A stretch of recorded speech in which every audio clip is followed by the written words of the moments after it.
Now we're all in the wrong spot somehow. Good morning, everybody. How's everyone doing this morning? Jack. Afternoon now, everyone, Jack. Look, everyone's in the wrong spot. Welcome back. Welcome here again. And today we're kicking off our live in July, and we do have a link in the comments. We're raising money for breast cancer this month. My mom passed away a couple months of it, so I figured we could do some good and raise some money, bring back some people, and talk about the current climate of Hollywood with several people from the industry. I'm looking forward to talking to Mr. Owen. How are you doing today? I'm doing well. Good to be here. Yeah, man. I mean, things have been so crazy, and I know with the summer starting and the summer blockbusters starting to come out, you guys get really busy, and you have a ton of stuff on your plate. I've actually just started your book, so I just started it. I ordered it probably a month ago, and I just starting to get it picked up. When did you write that? So how does that translate from going, like, was it easy to translate, like going from writing articles to transitioning and writing a full feature-length book? Well, I'd say for me it was kind of an adventure and a real growth ring. I wrote it. I left Entertainment Weekly in April of 2014, and I was hired at Variety in May of 2016, or that's when I started there. I've been there for 5 years. And so I had 2 years in between those gigs, and that's when I wrote the book. And I basically, I wrote it mostly, in the first part of it, but then it's a long process to write a book and have it come out. It came out in, I can't remember the exact month. I think it was like March of 2016. Yeah. And it was real, I'd never written anything like that. I'd never written that sort of long form. And in a way, I felt like I'd been working up to it without knowing that I had, through what we used to call blogging. Now we would just call it, online writing or doing a column. But at the time, there was a little bit of novelty. Look, I'm not writing a 500-word review for Entertainment Weekly. I'm writing a blog post for EW.com on anything I want, at whatever length I want. As someone who, I loved Entertainment Weekly, but as someone who the only complaint I had about it was the restrictions in length that you had there, I found writing online exhilarating and a way to sort of explore my voice more. And I've been doing that for a few years. So then when I sat down to write a memoir, it was like an extension of that. Right. And I enjoyed it. It was great. And I felt that, I have to say, I think it made me grow as a writer. I felt when it was done, I'd exercised muscles I'd never used before. I felt like a somewhat different writer, maybe a more evolved writer after I was done with it. Yeah, we've talked to other, I don't know how you would call it, columnists like Sean O'Connell, who transitioned and wrote a full-length book about the Snyder Cut, like the movement itself. And he said kind of the same thing, where it allowed him to kind of be a little bit more free and creative, and it opened him up, and it made him a better writer, he thinks. Like, looking back on it, he's a better writer now than he was before he wrote a book. And now it's made him want to dive back in and do it again and again and again. And do you have any ideas for? I don't that much. I mean, I don't know if I could write another book now because I just don't have time. There are these magical people. They're pretty rare, but they exist in journalism. These people, sometimes very high profile, who have staff jobs at publications, sometimes very high level staff jobs. And they also write a book. I mean, to a certain point, they'll take a leave of absence. They'll take 3 months off from their job to really plow in. But basically, they are doing a lot of work on researching or writing their book while they have a job. I've never understood these people. To me, they're like... I think I've noticed that a lot with political commentators, like on MSNBC or Fox News. Like, they come out with a book like every couple of weeks. And I realize what they do is everything they're saying on their shows, whether it's, Rachel Maddow or a Tucker Carlson on the other end, they're taking what they're saying on their show, and I think they have someone just kind of like summarizing it, and that's what the book's about. Yeah, that's part of it. I mean, it depends what kind of book it is. I think hosts like that might be able to churn out a book in that way. On the other hand, there are real reporters who will do a heavily researched, reported, investigative book while they're also a staff writer for something. Once again, I don't get those people. I don't know if I could write another book while I have the job I have now, which is pretty demanding, but that's okay. I suppose I'm filing away experiences that maybe one day I'll use. So if you had the time, what would you write? If let's say you had a 3-month vacation. I don't know. I really liked the form that I wrote in, the memoir form. Maybe it's kind of an easy form because the research is just your life. Right. But I liked writing something personal like that. I mean, books, there are great movie books that are about, sort of researching a topic. I've never really been a reporter. That's not really my thing. I could do that, but it wouldn't necessarily be in my wheelhouse. Yeah. So I don't know if I'd be drawn to doing that. I in my heart, I would be more drawn to something along the lines of what I did. Yeah. Okay. Which it's kind of hard to do a follow-up of it. If as of right now, it's only 4 years later, right? Like what? Well, it's funny, right? It would be sort of silly, but when I think about it, that book closed a certain chapter on my life in terms of my experience as a critic, and it's only been 5 years, and I've been at Variety in those 5 years. But in those 5 years, I feel like there's been such drama. There've been so many changes in the industry. It's really been amazing. I mean, from you can think about even just the world since post 2016. We went through a lot of changes, and I think Hollywood has gone through a tremendous amount of change. And so, being a film critic, so that's, to me, sounds like a dream job, right? Like, okay, I get to see. Not only do I get to see movies early, but I get to write about them, and I get to be the one that maybe influences someone else. Do you take that seriously? Like what you say may affect someone else going to see this film, or maybe someone's on the fence about something, and you're kind of the gatekeeper. That's a bad word, but well, it's an interesting word to use. The reason I don't take it that seriously is that I don't consider myself a gatekeeper.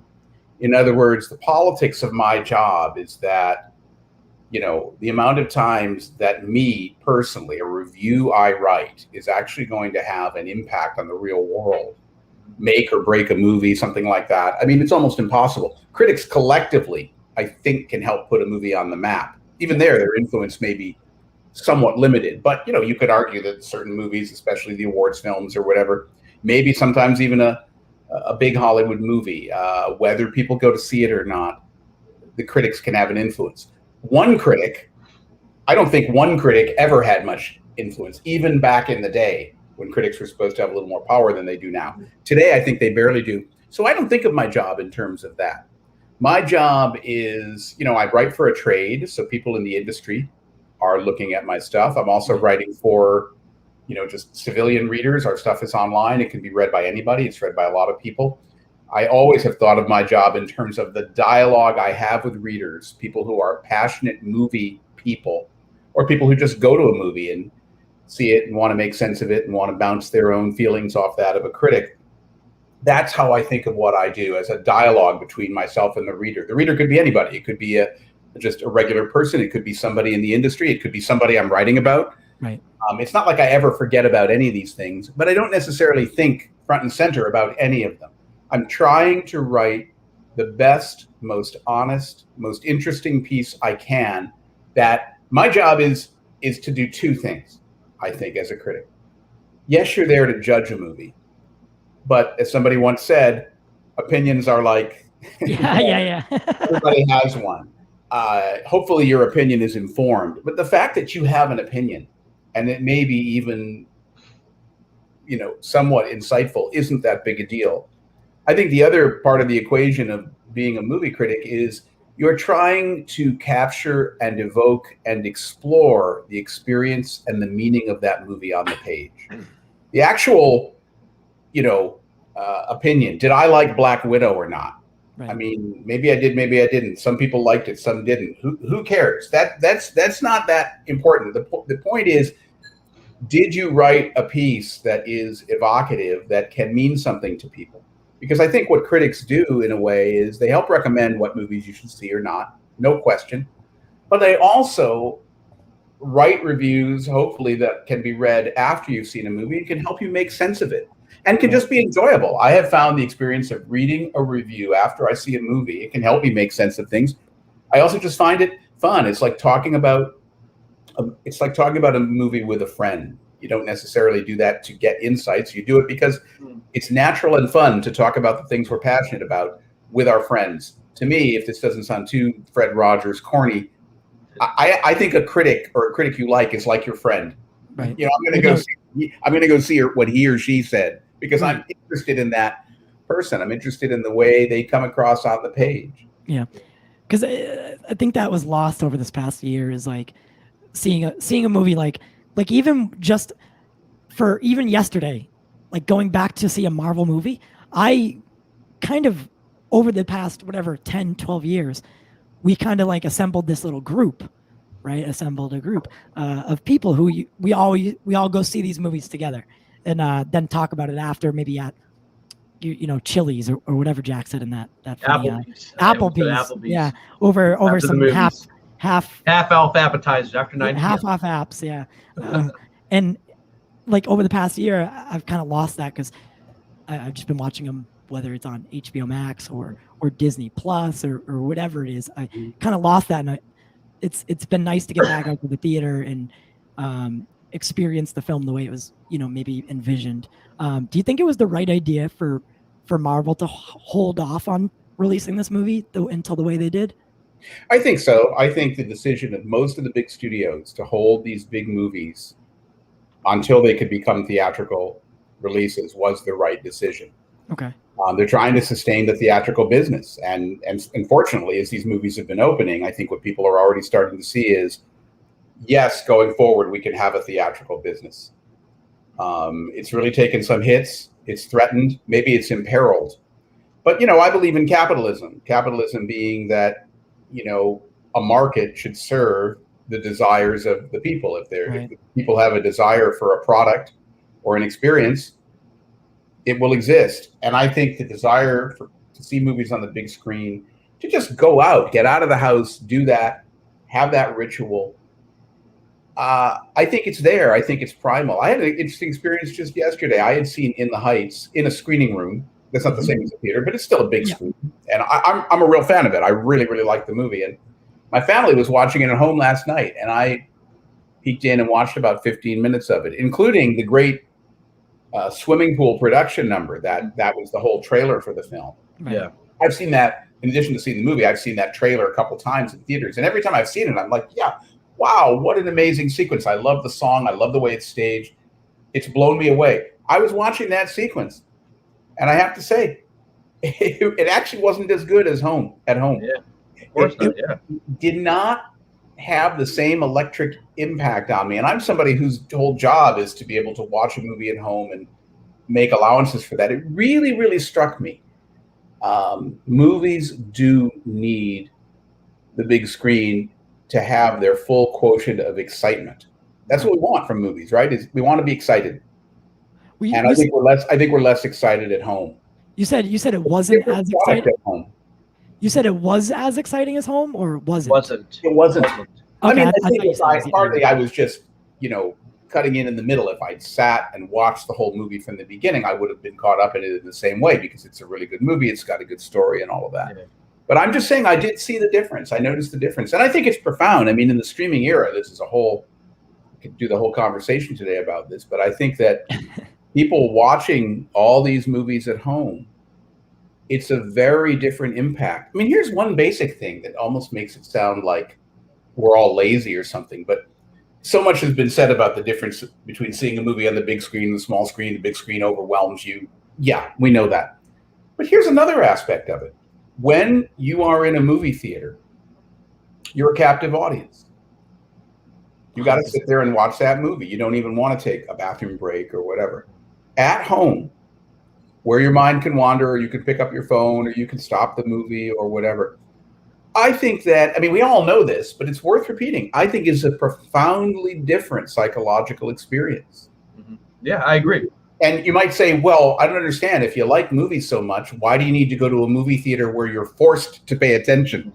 But I think it's because we all have sort of wandering temperament now. We all do, in a way, need to be a little bit forced to pay attention, or we won't. And a theater forces you to do that. Yeah. And I think streaming culture, you mentioned capitalism, I always think of consumption. And instead of people watching, let's say, one movie a weekend, now they're watching 3 or 4, especially during the lockdown. Like, you got nothing to do, I'm going to consume 4 movies without like thinking about it. You know, even if you're a movie theater and the movie's over, you have time to think about it. What did I just watch? Time to absorb it. At home, okay, what's the next thing I'm going to watch? What's the next show I'm going to consume? You know, like, and just move on to the next one. There's no time to dwell on movies. And that's why I think we have blockbusters after blockbusters and no one's thinking about them. I agree with what you said. I was just joking with a friend last night. I was talking and I said, in some ways, if I had to define the 21st century in one sentence, it would be the following sentence. What piece of shit am I going to watch next? Yeah. And it is a little bit like that old Woody Allen joke. What is that, you know, that he tells in some movie? The food in this place, somebody complains, the food in this place is terrible.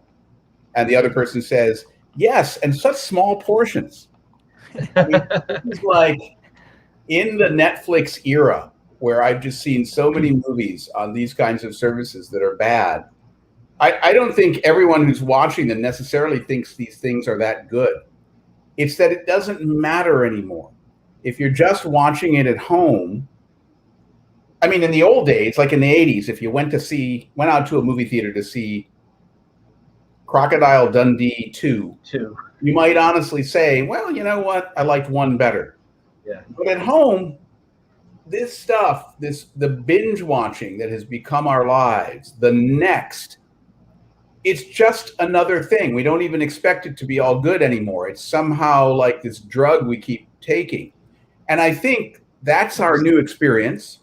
It's very different than, say, 25 years ago.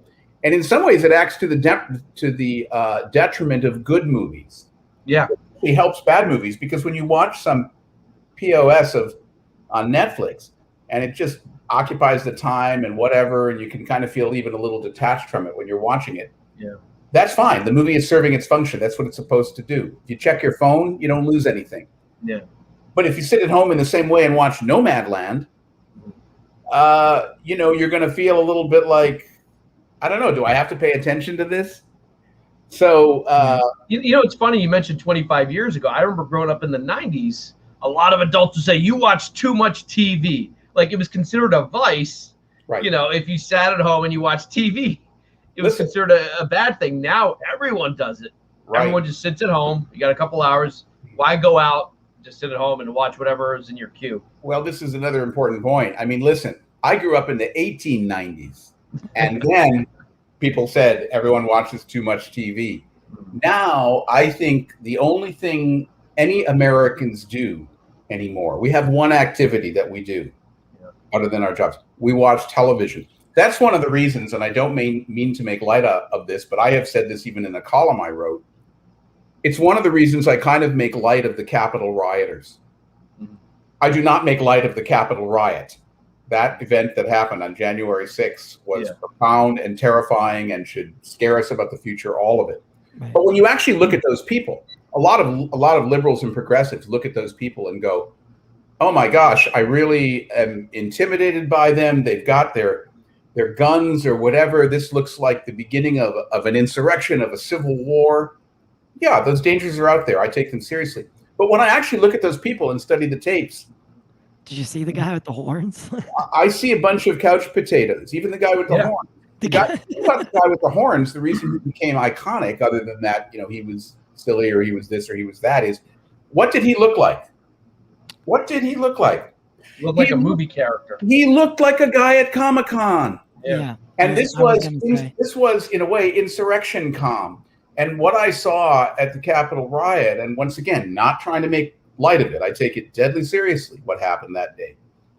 People were killed, all of it. But what I see in terms of the temperament of the people is I see a lot of couch potatoes who the other 364 days of the year were binge watching The Walking Dead. And that day they chose to go down to Washington and become part of their own bad Gerard Butler movie. Yes. The thing is, I couldn't agree less. I mean, I couldn't agree more. I don't know why I said less. I couldn't agree more. When I see people like that, you know that the guy in the horns, like he lives in his mother's basement and he crawled out from, you know, his little sewer that day. And I couldn't agree more. I think we're living in this place now that is sort of vicarious nation or avatar nation. I mean, if you look at Comic-Con, the thing that is remarkable about that spectacle isn't just that it's a bunch of super fans of a bunch of various things and they all go to be fans. You get, because the kinds of entertainment that are represented there are so diverse. It's Marvel movies, it's horror movies, it's video games. You realize there's this vast landscape of fantasy and fantasy characters. Yes. And that so many Americans now are living in this fantasy zone. I don't think it's an exaggeration to say this. And this opens up a can of worms to say this, and I can't remember. Maybe I even said this the last time we were here. But when you look at the way that fantasy culture has built, if we take it back to, you know, the obvious first reference point, Star Wars in 1977, but maybe it was even building before then. I'm old enough to remember that in the 70s, before Star Wars ever came out, you had Dungeons and Dragons, which is the version of this, living in fantasy worlds. But if you take it back then, you say, well, the fantasy culture we have that started in the 70s, but in the 44 years since Star Wars came out, has been building. Comic-Con got bigger and bigger and bigger and bigger. I look at that. I look at the way people are living in these fantasy worlds. I cannot separate QAnon from that. QAnon is a fantasy world that people live in that is very different. People think it's the real world. It's, you know, potentially dangerous. It's nuts. But I cannot separate those things. Right. I think you kind of become detached. I think the one grows out of the other. Yeah, and I think you kind of become detached. One of our former members, I'm not going to say his name, the day we did a show, the day Derek Chauvin's, you know, when they were going to announce his sentencing, or not his sentencing, whether he was guilty or not guilty, and he's no longer with us on our team, but he said, "Who's Derek Chauvin?" Yeah. I was like, "How do you and not know?" He's a black male too. Yeah, yeah. It's like, how do you not know? And then I had to explain. It's like, oh yeah, that guy. I was like, yeah. How, like, that sort of happens. You get so saturated with one thing that you can't even know what's going on outside of that world. Like, you don't know what's going on. Part of the Trump era has been not just that Trump himself was a figure from the world of entertainment. I've said many times, there's no way he ever would have been elected had it not been for The Apprentice. But the idea that one of the reasons people like him is that, to the extent that Trump was the entertainer in chief, and I think he was absolutely good at it, maybe great at it, that in a sense is all people want. We are living in the entertainment state. We're living in this state where all this politics has become a kind of show. This was first captured, interestingly, in a movie. There are two movies that captured it. I mean, one movie that sort of captured it is Network, but the movie that captured it profoundly, that actually came out the year before Network, is Robert Altman's Nashville, which is a movie that takes place over 5 days in Nashville during a political campaign, and it's about how the C&W industry, country music, and the world of politics in this movie are sort of fusing. This is in 1975. So this has been going on for a while, but I think now it's serious. I mean, you could even go back to the famous Nixon-Kennedy debates, where the audience who heard it on the radio said, oh, Nixon gave better answers. But when they saw Kennedy on screen, he looked like a president, the way he spoke, the way he carried his body, he wore makeup. And people were like, oh, this guy's giving better answers. You know, right then and there, people made up their minds that that's who we want as president because he looked better. That's absolutely right, because of his movie star charisma. I mean, yes, in a sense, the modern era of politics as show did begin with the Kennedy-Nixon debates. Absolutely. Coincidence. There you go. I was gonna say also. I mean, for me, I'm not as buffed in that area as you guys are with the. I don't have too much of a knowledge of like past debates and I'm not good with like numbers like that, but. For me, even watching the Hillary and Trump debate, that to me, I was more like it was like a movie, going to see a movie for me. I didn't care what was being talked about. Yeah. I liked people remember the zingers. I was turning my brain off and listening to Trump basically just like throw jokes at her, and throw one-liners at her. It became like this entertaining experience. It became Jerry Springer. Yeah, exactly. So like I'm sitting there and like by the third one, I'm like, what is going on? What am I doing? Like, what am I? These are like real important things they're talking about, but I'm here to watch the orange guy. Yeah. Like just basically. But even like throughout presidential debates, people always remember the zingers, like you're no Jack Kennedy. Like people remember that. They don't remember what policies were discussed or what issues. And I think connecting it to the movie thing, I think it's because we are obsessed with celebrity culture. We need our politicians to feel like celebrities. You know, they're gonna have Twitter, they're gonna have Instagram. You know, people want to know what they're wearing, and you know, it's almost like the same thing. Like you talk about QAnon, it becomes groups and cults of following this political leader, left or right, and you have to defend it. And that's what January 6th was about. We're going to defend the president, or the time the president. We're going to. He actually won. Like it becomes an obsession, and the Comic-Con analogy almost works even better now that I think about it more and more.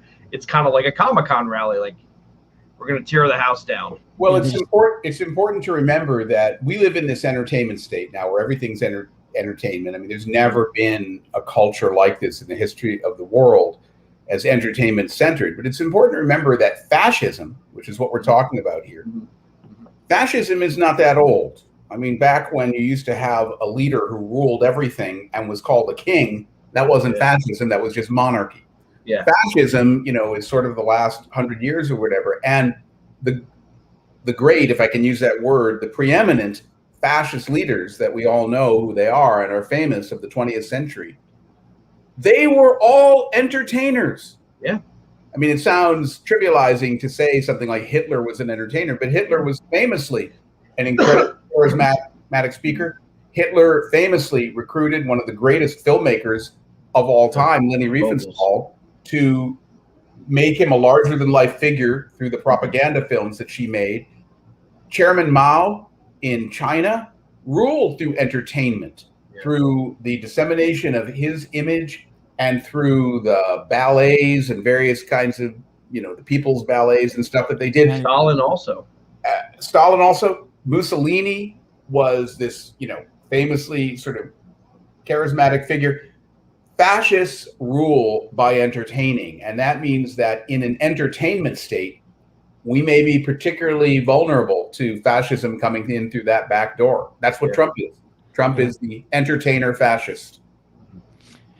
I was just listening to I'm just finishing it now, the Joe Rogan and Quentin Tarantino interview. Oh, I haven't heard that yet, but I totally want to. It's really so good. I have 51 minutes left, and it's like I woke up this morning. I was like, I was excited to finish it, but I don't know why it kind of popped into my head. But is there a director that you kind of like? Is there a director that you kind of gravitate towards, or someone that you think more people should be interested in? Because for me, like Tarantino, like I feel like he was kind of like Joe says it. He's kind of grandfathered into this. I don't know how you call it. It's like this really violent, graphic. He still like he'll still have a scene where like a woman gets beat up, or he kind of transcends the timing, because some of the things that are in Tarantino's films, I don't know if other directors could necessarily get away with. No. Well, I think we can have a whole talk about Quentin, but I think the ultimate, just to address your point briefly, the reason that Quentin can sort of quote unquote get away with scenes that are sort of scandalous or that might be incorrect in certain ways is that I think what most people feel is that there's an underlying humanity to his work, that he is not portraying inhumane things in an inhumane way. Right. Pulp Fiction, it sounds like a funny word to apply to it. Pulp Fiction is a humane film. You look at his film about slavery. I mean, that is, there's plenty of inhumanity portrayed in that film, but it's not an inhumane film. It's about those things. Right. Leonardo DiCaprio's performance is a profound study of that kind of racism. But to go to your point about, do I have directors? Yeah, I think the way most film buffs work, but I've always worked this way, is that, and I've been at this a long time, there's always certain directors at certain moments you feel that are your main dude or your main woman or whatever. But the point is, filmmakers that you fasten onto, where for me, you have this feeling about them that they're kind of your artist heroes. And that doesn't mean as a critic. I mean, I'll go to see I've been in this position many times. I go to see the new movie by my artist hero, and it doesn't live up to what I want, and I have to even pan that movie. That happens all the time. But for me, you know, going back, the directors that I originally fastened on in the 70s that kind of got me into this whole religious feeling about cinema, where movies were my church, my house of worship. I love these artists, were people like Scorsese and Robert Altman. Mm-hmm. And then in the 80s, this is, you know, I was a young critic in the 80s and I was just sort of feeling my oats. But the thing I discovered is there were new directors who excited me in that same way. The same feeling I'd had about Scorsese or Altman, I now had about David Lynch. Or I now had about Alex Cox, the director. There he is.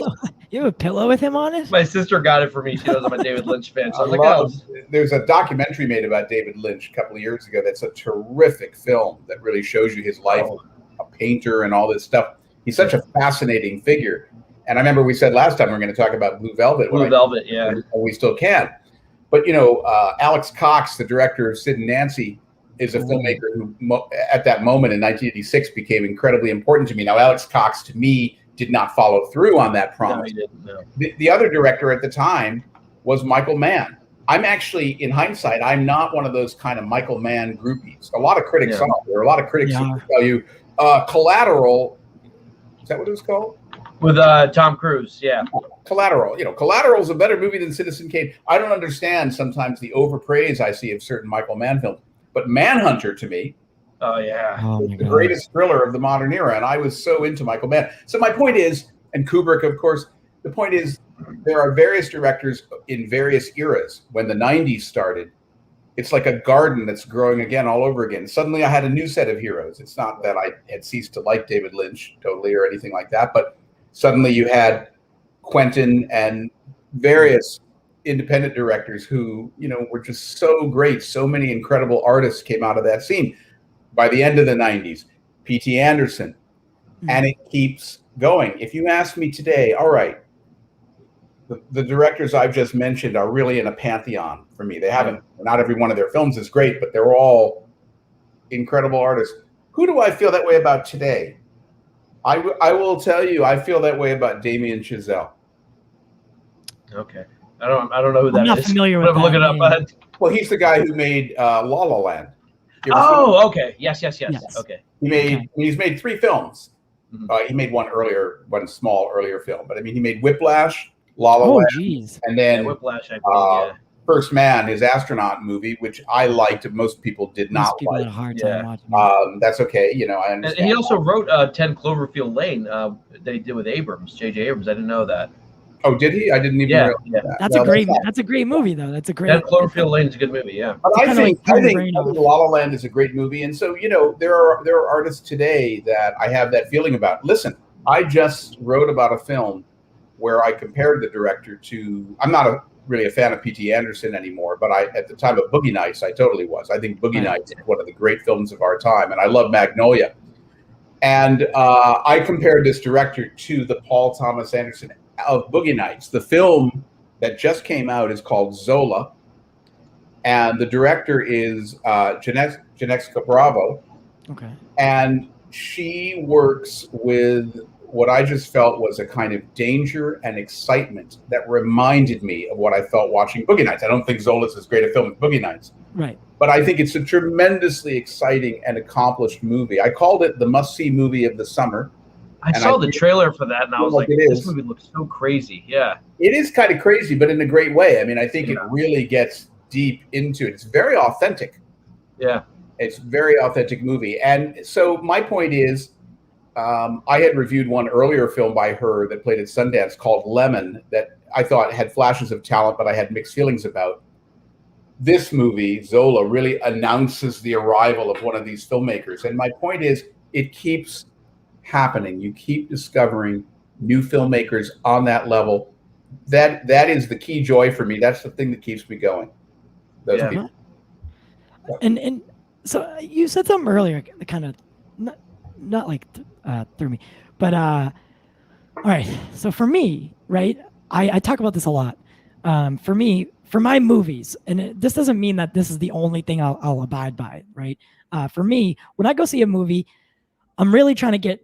It's not that I'm trying to like escape reality, but it's I'm trying to kind of go somewhere and be a part of something that's maybe bigger than myself, right?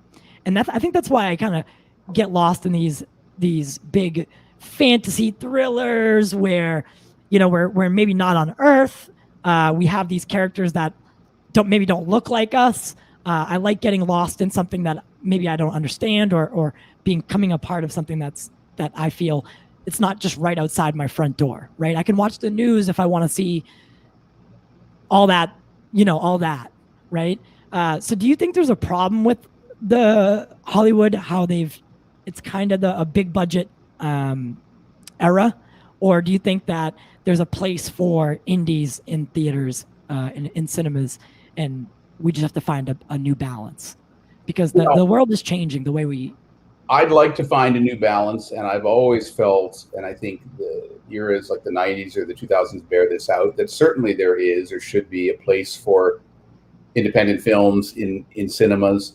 But what we're undergoing now in the movie industry is potentially a radical restructuring. And I will tell you this, I've been at this game a long time.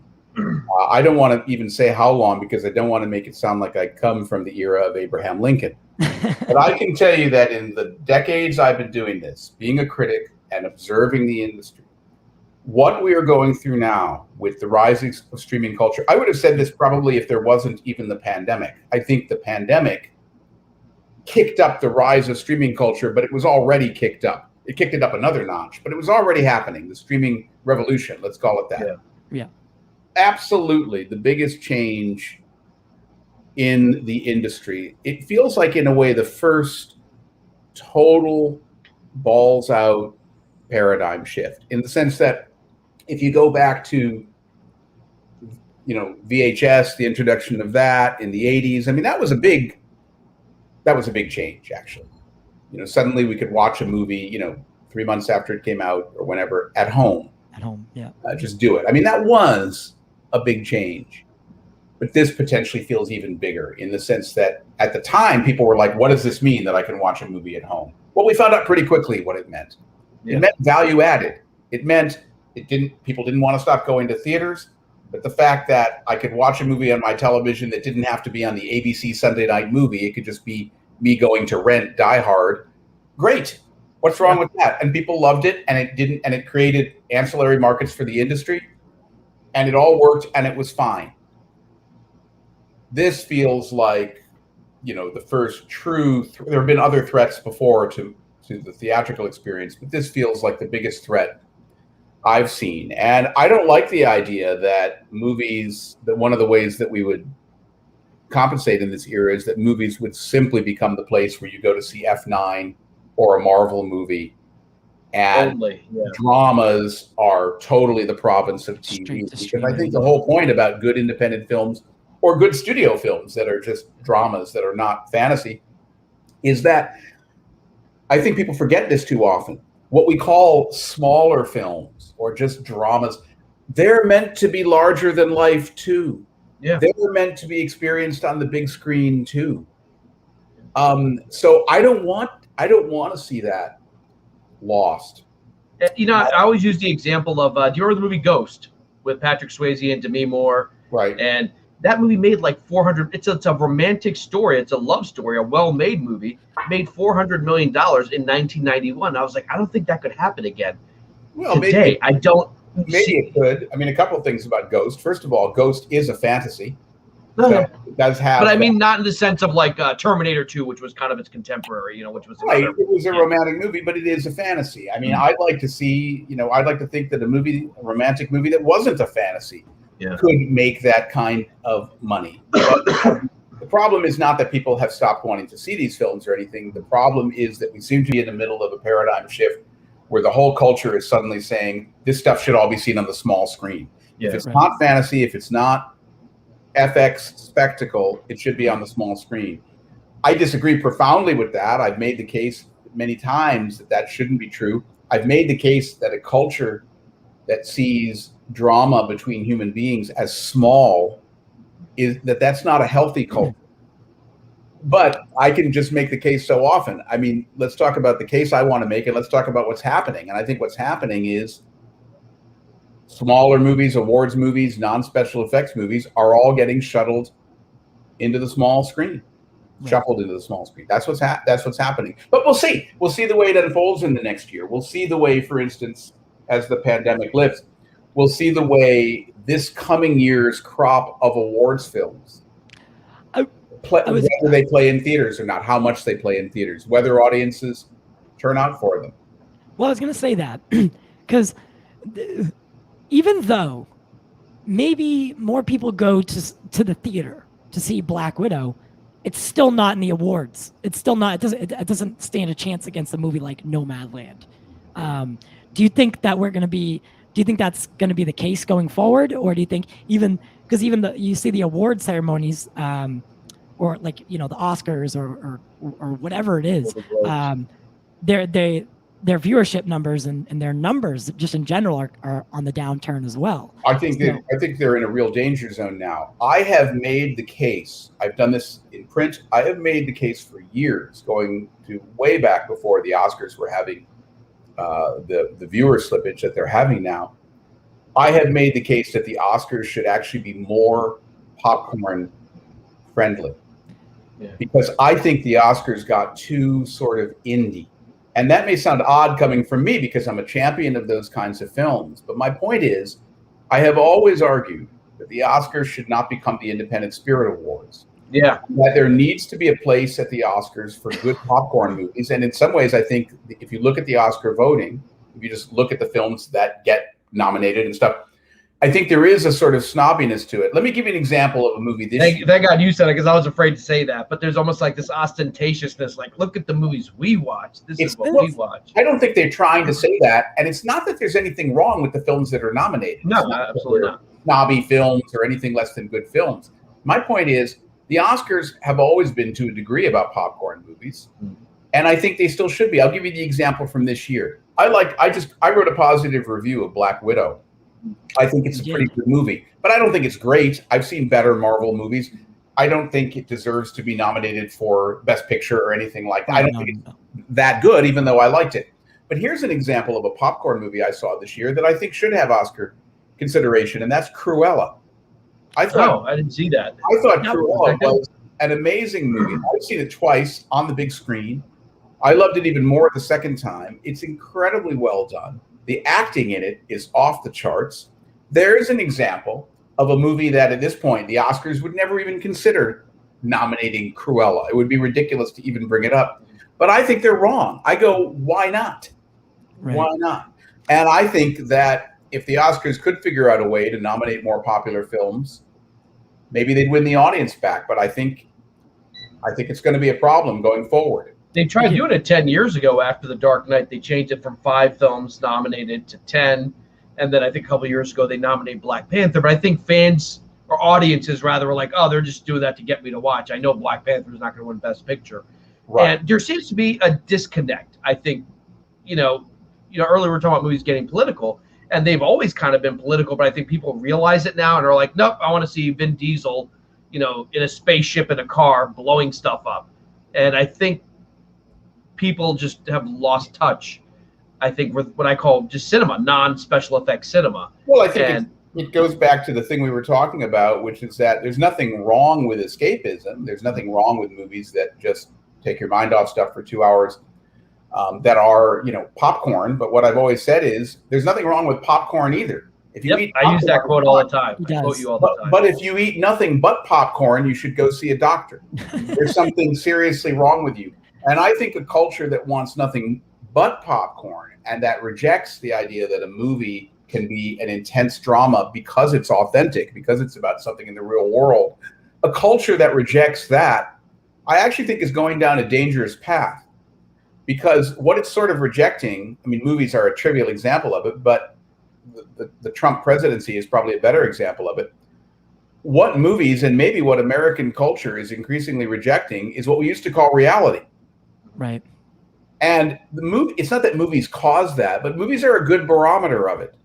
if you're going to be, as a culture and as individual human beings, interested in reality, then you should be interested in dramas that are about reality. And if you're not, then that has a lot of implications for where the culture is going.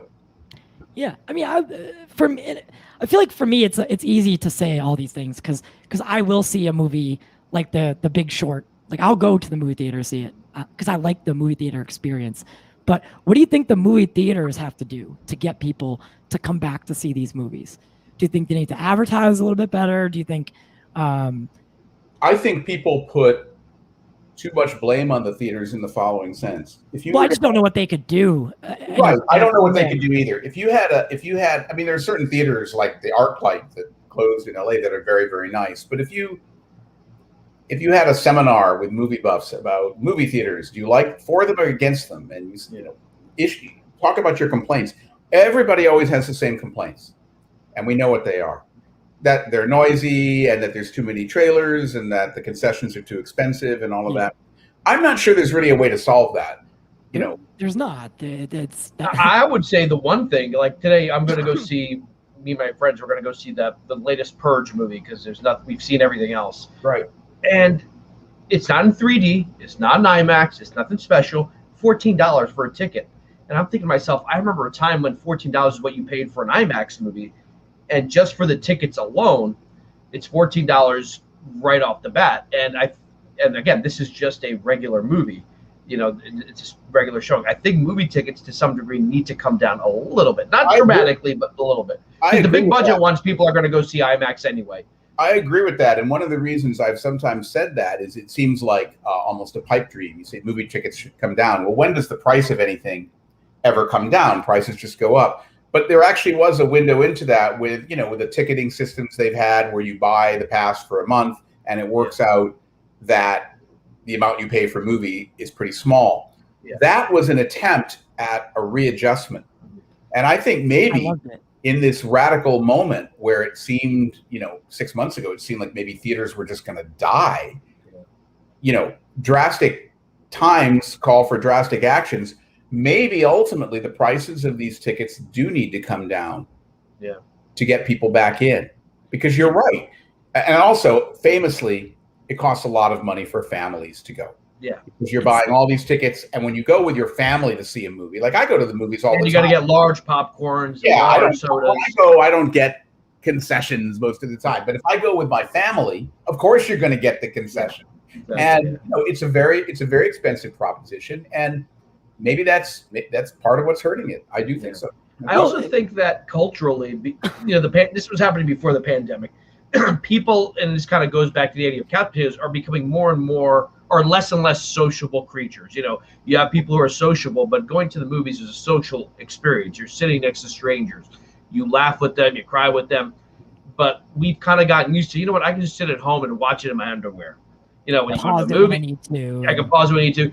But we've lost that social experience. Like one of the best things I learned when I took film classes was, when the movie's over, don't just go home, go somewhere and talk about the movie. And I always joke about Applebee's because I say, hey, they do appetizers half off. But he said, do that. After the movie, go somewhere with your friends and talk about the movie. Maybe it's a diner, or maybe it's a restaurant. The lobby of the theater. Or the lobby of the theater. Now they have restaurants. Like, don't just go home. Just sit there and talk about the movie. Like, even if you hated it, talk about it. And you can't do that at home. When a movie's over, it's like, yeah, I'm guilty of this. I'm like, all right, we finished that. Let's go to the next thing, And the social aspect of it, many times after a great movie, I'll talk to people in the bathroom. Like, man, that was really good, wasn't it? Like, yeah. But like, there's a social component we've lost because now we're used to just being in a box. Right. We're kind of imprisoning ourselves. Yeah, I don't think movies necessarily feel like as communal an experience as they used to, even if you're there in the big audience. Yeah. Yeah.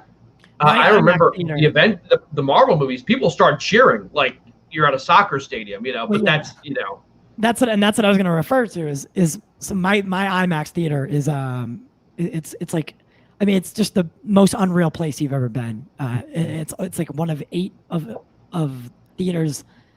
It's one of 8 theaters in the world with the capabilities it has, and it's in North Reading, Massachusetts, of all places. And it fits, I think, upwards of 300 and something people. And we see all the larger movies there because that's really the only movies that they play. So like your Avengers movies, your Star Wars movies, your Fast and the Furious movies, I'm sure, Mortal Kombat, whatever it is. And when we saw Avengers Endgame there, when Captain America catches Thor's hammer, the theater, it put a smile on my face because not one person in the movie theater was silent. Everyone shared that common experience. And when people left that movie, I saw random people talking to each other, people smiling, laughing together. And I think we have lost that. And even if it is a popcorn movie, that moment, everyone remembers where they were, where they were sitting, what theater they were at for a moment like that. And to me, that's film. To me, that's cinema. It doesn't have to be a drama or Nomadland for me to Avengers Endgame is most definitely a drama. So it is a drama, but the question is whether the movies that draw us together in that way, that's a valid experience. I like the movie, but the question is whether it needs to be a fantasy. I feel like we have a culture that is increasingly addicted to fantasy, and that's where we're at. If I could go back in time, I was too small, but I would love to have seen Pulp Fiction in the theater. Because the first time I saw that movie, I was like, wow, I was a kid, and I was like, wow, there's no explosions, and I mean, there's some violence in it. But why do I like this movie? It was the first non-action, blowing stuff off movie that as a kid, I was like, there's something about this movie. I still can't tell you. Is it the dialogue? Is it the acting? Or what? I'm like, I wish I could have seen that, because I feel like if I'd seen that in theaters, I would have been like, wow, that's something. There's something about this movie, whether it's just the way it ends, the use of music.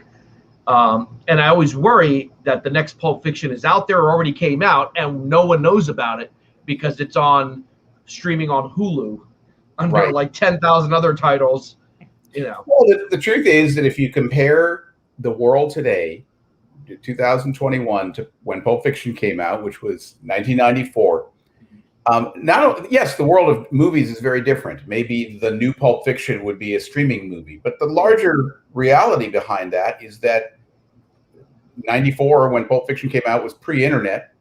So we've had the internet, we've had the rise of the streaming revolution, and the result of all of this is that everything in our culture, I'm not talking about movies now, just everything in the culture has just become totally fragmented. Yeah. There's now 8 million television shows. There's now 8 million sources for your news. There's now actually 8 million movies. Like if you look at the number of movies that are opening on the big screen in any given weekend, like July 4th, we had The Purge and another weekend of F9. There's like 3 or 4 or whatever. But, at Variety, where we have to kind of cover everything, each week we go over all the movies that are opening, which are those big Hollywood movies, independent films, things opening on streaming only. And we don't cover everything. Nobody can. But if you look at how many of those movies come out a week, it's about 20 or 25. Yeah. So that's an incredibly fragmented marketplace. That includes Netflix and Hulu and all that stuff. So everything is fragmented. Everything has multiplied. And my point is, this is bigger than movies, bigger than the streaming revolution. This is the condition of our lives now. Yeah. And I remember an era when even when blockbusters came out, the big ones were rare, and people would talk about them for a couple of years. Now, I'll give you a couple of examples. I remember the early 90s when Terminator 2 came out, and even in 92, 93, 94, my sister's born, people were still talking about that film. Like, did you ever see that second Terminator film? Really good. Or even something completely ridiculous and schlocky like Independence Day. When that came out, it made like 850 million back in 96. People talked about it, even though it was pure popcorn. And it wasn't like Independence Day came out and then 2 weeks later, another movie as big as Independence Day comes out, and 2 weeks later, another movie as big as Independence Day comes out. And I feel like it's too much, There wasn't the sense that we were living in the middle of this permanent deluge. And like I said, the key line of the 20th century to me is, what piece of shit am I going to watch next? That's the quality of our lives now. Yeah. Right. Do you to some degree blame the Marvel movies? Like, I'm a huge Marvel fan, but I think there's 3 still yet to come out this year. I think. And there's all the shows. I mean, that's and the shows, yeah. I haven't kept up with. The pandemic also didn't help it because it pushed That's true. 2 years slate into 1 year. Well, I will confess one prejudice about Marvel. I don't talk about this in my reviews that much, but I have occasionally. I'll go to see any Marvel movie with an open mind, and I enjoy some of them, and I don't enjoy others. But a big thing that's gone on now, just the whole issue in the MCU, the issue with these shows, the whole issue of the way these movies connect, I don't care about that at all. I really don't find that interesting. Like, the cinematic universe. Avengers movies, I think, are basically good. I'm invested. I like those. I like that saga. I'm invested in all those characters. But when I think, as I'm watching, what was the movie before Endgame? Infinity War. Yeah, Infinity War. I like that better than Endgame. When I'm watching even a Marvel movie I really like Infinity War, and I'm watching, Captain America, I'm not thinking about, thinking back on those movies, all those other Captain America sagas, the whole thing of connecting these things. The analogy I've always made in my mind, it's sort of an old toy, is like Tinker Toy. These things fit together in a certain way. My dad used to talk about Tinker Toys. But they don't fit together in a way that I care about. Right. I don't have an emotional investment in that larger saga. It's just like a puzzle that you observe on the floor. Yeah, these pieces fit together and blah, blah, blah. And that's why, the whole ritual we all have of when you're watching a new Marvel movie and you sit through the credits and then the teaser scene comes on. Yeah. Right. I'm always amazed at how much I don't care. Really? Well, see, some would say that Kevin Feige is the greatest producer of all time, right? The way he's built this machine, if you want to call it that, and it spins out, this maybe formulaic kind of slate of films, but there's no getting around just simply how much money they make. Well, I'm not quite sure what you're saying. He's a good producer and an effective producer, no argument. How would he be the best producer of all time unless time started in the year 1981? In other words, why would he be a better producer than David O. Selznick or whoever? Their movies made money too. If you ask how many people see movies, people used to see a lot more movies back then than they do now. Yeah. So it's just that we have this thing called inflation. He's a good producer of this era, but I don't think you can look at the numbers for these movies and read that much into them. You go, wow, they broke all the records. Yeah, they break records because there's a thing called inflation. Yeah. Right. Here's an interesting fact. The Tim Burton Batman movie, which came out in 1999, sold more tickets than any subsequent Batman movie ever. Even The Dark Knight. I was surprised to read that because tickets were cheaper. Yep. People would go again and again. And it was an event film. There wasn't like 200 other blockbusters coming out that summer. And I'm like, well, that's interesting. So even though like recent Batman films have made well over $1 billion, that one made $400 million, but more people went to go see that one movie in 1989.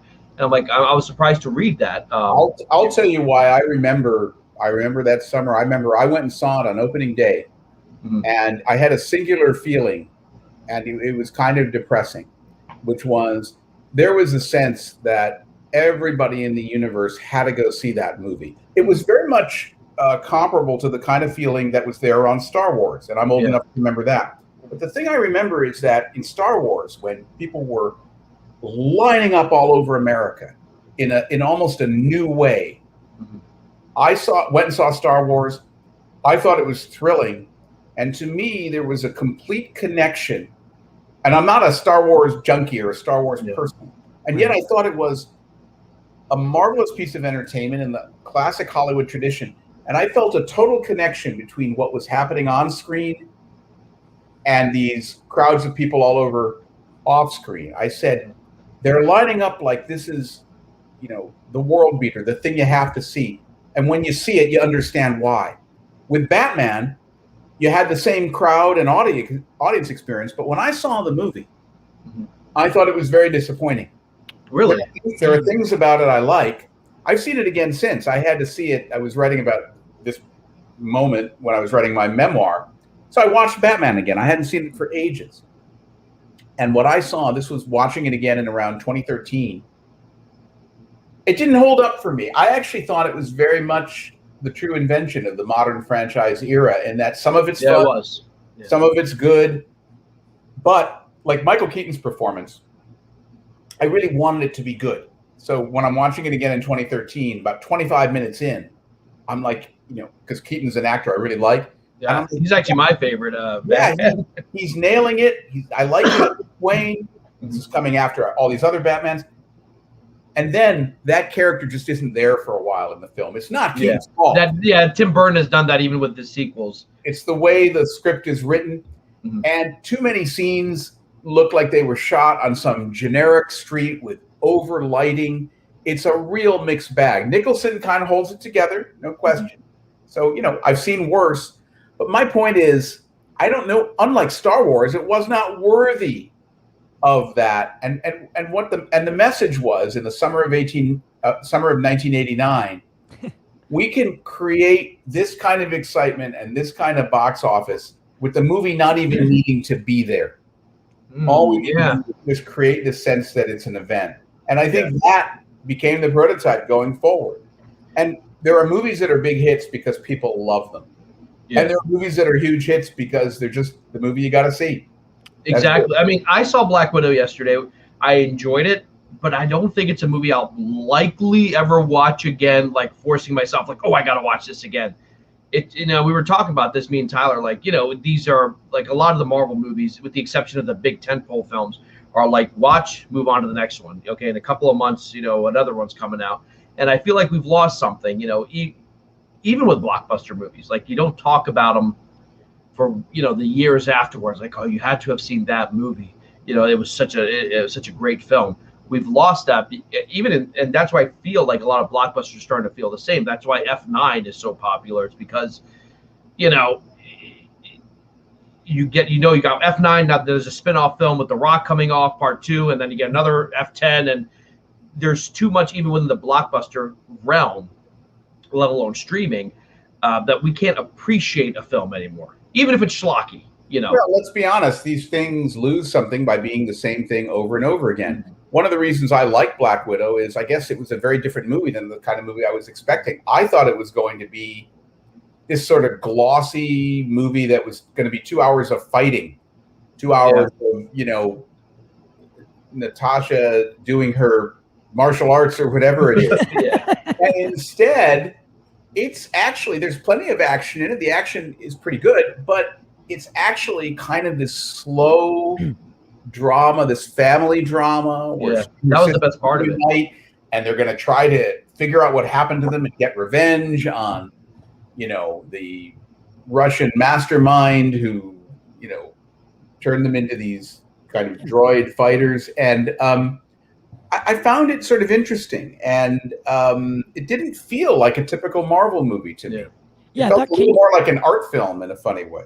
Yeah, really? I thought Kate did a good job with bringing like real world issues and balancing it into a blockbuster film. Whether it's like we were talking very much about like the cult mindset and how that relates to the Red Room and domestic abuse and how that mindset and breaking out of it. Those themes are all very much present in Black Widow. And I thought, just like you said, it was a very different. I think that's what was refreshing to me, is when I went and saw it. It was something completely different than I thought it was going to be. Because you're right, I thought it was going to be this mind-numbing, Black Widow. Like, let's glorify her because she's a woman, and she needs to be able to be up there with Thor. And but no, they broke down the character and you were worried they were doing it just for political purposes. Like, I did. Virtue signal a little bit, let's just make it, and which is and after Captain Marvel, I can't not expect. And then there are movies that do that. I like the family stuff and the themes they talked about just more than I enjoyed the action, which I guess might be a good thing. But the action I thought was okay, But I don't know if I'll watch it again. What are the numbers for Black Widow as of now? Because I know that we were talking about. What I saw on the Variety site was that they were saying it was going to make like $87 million over the weekend, which is a little higher than they expected. And it's a good number. It's a number that's under what a lot of these Marvel movies have done. But on the other hand, we're still in the pandemic. And it's also on Disney Plus. It's also on Disney Plus. And there's no, unquestionably, that's going to take away. And I have to say, not to get into a big thing about it, but this whole strategy, I realize that these companies have many agendas now. They don't want to just put out a movie. They're trying to build their streaming services and all of that. They make money when it's shown there, but I don't know. I kind of don't get it. For the first time, they're chipping away at the blockbuster paradigm that's been the business model of Hollywood, where you have a movie, it makes that huge amount of money opening weekend, but it's not just that you've made money. The amount of money it's made becomes an advertisement for it. Right. Look, it made $150 million, so it is the kind of movie everybody has to go see. Now, I complained about that in terms of the Batman thing in 1989, but for good or ill, that has been the more successful than not business plan of Hollywood. And it seems to me that offering a watered down version of that plan, where look at our big movie, it just made $25 million less than it would have because of streaming. This doesn't strike me as a brilliant business plan. I think they see the writing on the wall with Netflix. Netflix has 30 million subscribers just in America, all who are paying, let's average out about $10 for easy math. They're making $300 million every month just through subscribers. And I think Disney, Warner Brothers now with their HBO Max, and they're like, hey, why don't we get $300 million a month just from subscribers? And how many movies do they wish could make $300 million? So I think their mindset, they're losing money at the moment, but they know in the long run, and I'm worried this is going to happen, that the next big Marvel movie, let's say in 5 years, will only be on Disney Plus. Right. And the next Star Wars movie will only be on, Disney Plus. Yeah. But here's the $64 zillion question that we're not going to solve today. I understand the economics of streaming. I understand that Netflix doesn't even have the model of whether this movie does well or not. It's all about subscriptions. Yeah. That's potentially the model for all these other services. But the question is whether they're killing the golden goose. Yeah. Because the thing that's driving all of this, Netflix has invented its own ecosystem where they can just have one cardboard movie after another and it works for them. Yeah. But the thing that ultimately is sustaining movie culture is good movies that excite people. Yeah. And if you start to winnow that down so that movies more and more become just a made for streaming thing, you may be cutting down on that primal definition of what a movie is. I mean, look at, even with Marvel, look at the changes. All these Marvel movies are, to the extent that they're all linked, there's how many movies, 26 movies now in the MCU. Well, you go, what's the paradigm? What does that remind me of? Well, it's a little like TV. That's where we have series of things. You didn't think about this when there were only 4 Marvel movies, but now you can think of it that way. And guess what? Marvel is now morphing into series television. If everything becomes series television, movies will lose their specialness, and that is not, in the long run, a good business decision.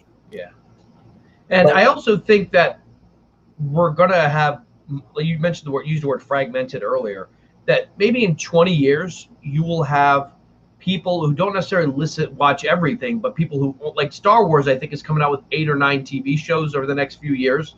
Right. I mean, if you're at least partially working, you can't really watch every new show. So I wouldn't be surprised 5 years from now, you will only have an audience that only watches Marvel content, that only watches Star Wars content.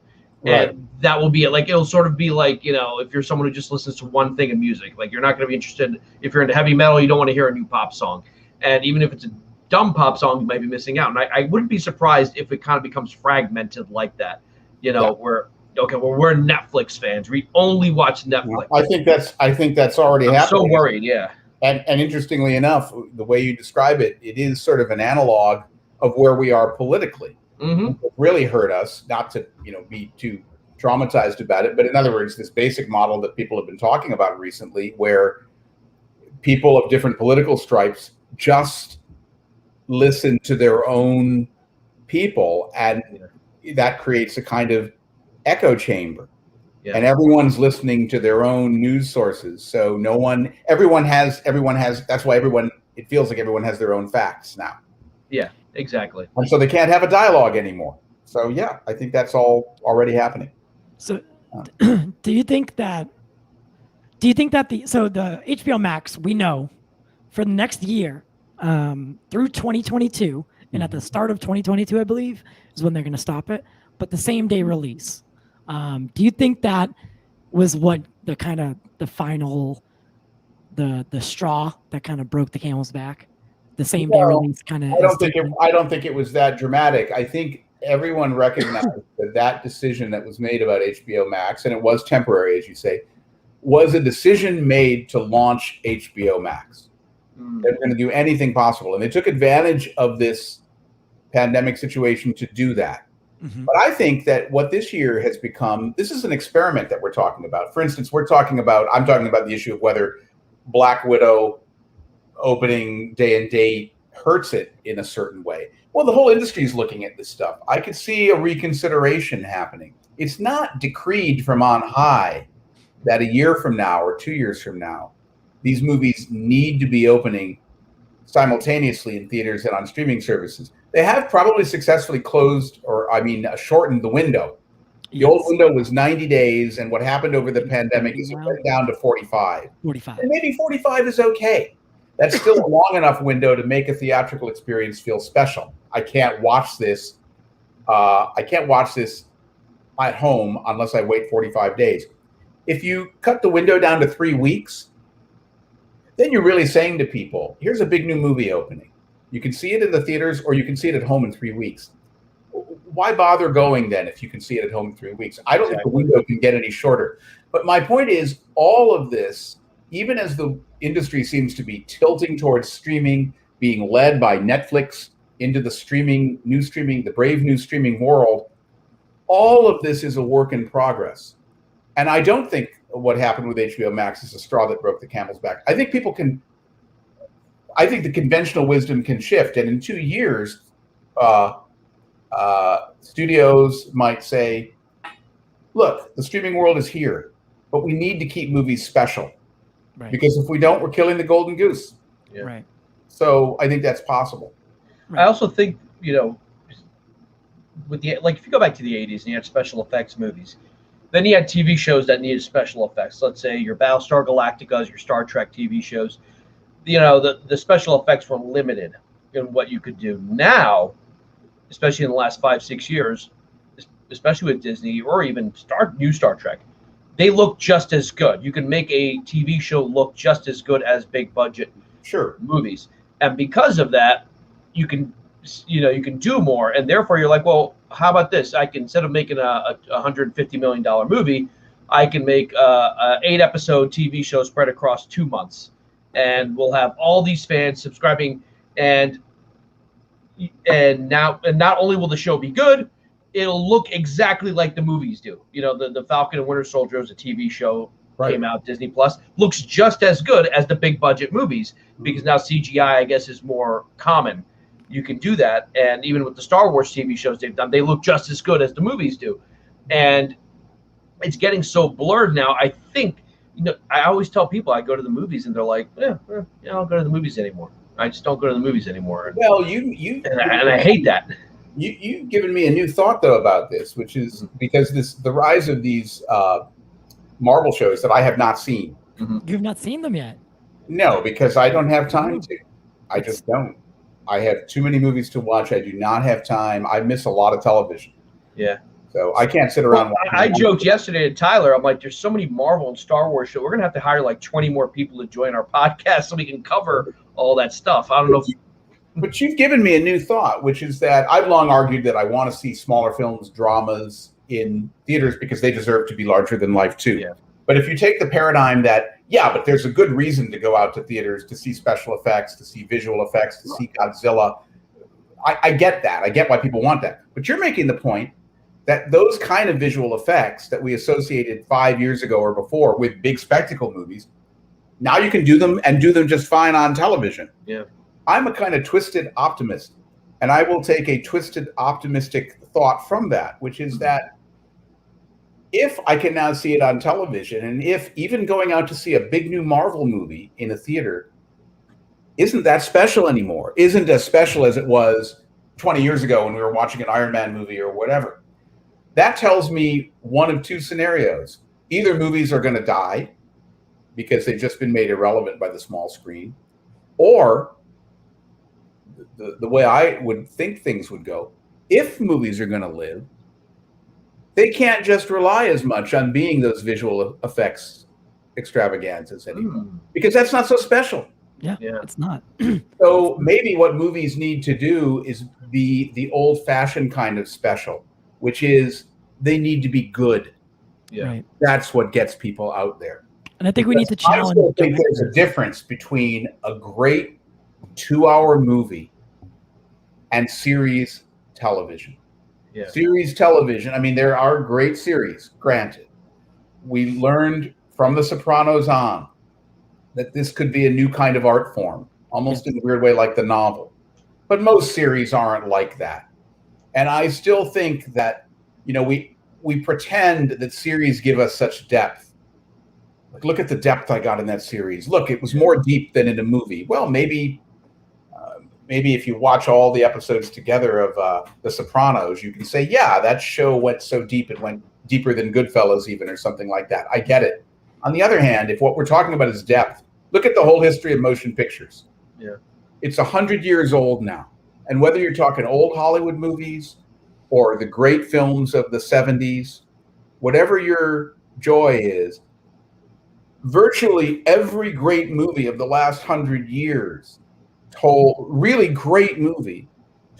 a rich, deep, memorable story in 2 hours. It got impossibly deep into characters, whether it was, Rick in Casablanca or Travis Bickle in Taxi Driver. Movies have worked miracles in 2 hours. That's the definition of movies. My point being, there is something magical about that form. Yeah. When it's done right. And when a movie is really cooking, with exceptions, you don't need it to be longer than 2 hours. Yeah. Right. And there's something about that form, and I think it will persist. Yeah. I got Quentin Tarantino on my mind. I don't know why. Yeah. But Quentin's a good example. Death Proof, it's not this huge action film, but some of the dialogue and like you get to know these characters, and then at the final moments they get brutally murdered in this horrific head-on collision. And then that movie, to me, like that process, that 2-hour process, that when you can connect with an audience in 2 hours and tell a great story, tell a rich story. Do you think we need to challenge directors to not just want to work for these big studios and go out and make more independent films? And you can't just make independent films in the sense that the money, it's expensive to make these movies. It is. You've got to get the money from somewhere. It's interesting that you bring up Death Proof because Quentin only has 9 or 10 movies. I've looked and thought about these films from every angle for 30 years now. I've had to make all sorts of Quentin lists and stuff. Right. I would absolutely put Death Proof for me at the top of the list. Death Proof is Quentin's most underappreciated film. 100%. Because a lot of people do not like it. And I liked it the first time I saw it, when I saw Grindhouse just on that double feature. That's how it was meant to be watched. I was going to say, I got that poster right there. But I will say this double feature. It was after, I think that here's a case where, it didn't really matter whether you saw those two films together or not. When he split them apart, and when Death Proof nobody's going to sit home like, what do you want to watch tonight, honey? Let's watch Grindhouse. Yeah. Who's going to watch those two movies? That's me. I love it. Not all the time, but I every now and then I'm like, let's watch that back to back with the fake trailers and the. Yeah. Well, no, I loved it. I loved it at the time. But when I started to confront Death Proof as a separate entity and watched it, on its own, that is a really, really strong film. It is. Really strong film. And yeah, the way he did, I've been, like I said, I've been listening to the interview, and the way he's not like a really big CGI guy. Speaking of CGI, no, Tarantino really doesn't like CGI. So, like, the brilliance in the art form is finding a way to make this horrible car crash, right? How do you do that without CGI? And Greg Nicotero, the guy behind The Walking Dead, found a way to do it with, these live dummies. You hear about him, the way they filmed it, how many cars they had to destroy, beautiful cars, what they had to do to make that scene come to life without the use of CGI. That's the art form. That's what I appreciated about that movie. And that's what I appreciate about practical effects. And there's an art to it. And I don't want to see the movie die. But the more and more I go support Black Widow and these big budget films, I feel like the more I'm contributing towards the death of the average movie. And it scares me. I just don't know what. Well, I don't know if it needs to be like that. In other words, movies in theaters, there's no rule that movies that are not Marvel films can't play in theaters. And as long as there's an audience for them, maybe they will. But if they don't, if the industry just decides, nope, we're going to not have movies that aren't special effects film play in theaters anymore, I think there is something sinister about that. And in a sense, you could say that almost unconsciously, they are serving a larger agenda. The agenda being that we're going to take Americans, or maybe people around the world, and we're going to hypnotize them. Right. And if you start to say, well, why would powers that be want to hypnotize us? Well, you can start to look at economic analyses of things. The powers that control everything have created a world where the money is increasingly sucked up to the top 1%. That paradigm is true. The money really is. We are going back to the Gilded Age. The money is more and more concentrated at the top. Well, it makes total sense that if you don't want people to object to that, the best thing to do is to hypnotize them. Yeah. I also think what's interesting about Tarantino is why we have directors maybe who are willing to maybe push the envelope. Number one, studios don't want to risk it. Number two, I think he's one of the few directors, every time a movie of his comes out, there's some controversy, he doesn't apologize. And in that Joe Rogan interview, he does not apologize at all for any of his creative choices. I think nowadays a lot of directors up and coming are so worried that something like Lin-Manuel Miranda got in trouble because someone said that Into the Heights there were too many light-skinned Spanish people, and he just went on this apology tour like, oh, I didn't mean to do that. And maybe that's the conversation. John Cena, you have to apologize for mentioning Taiwan.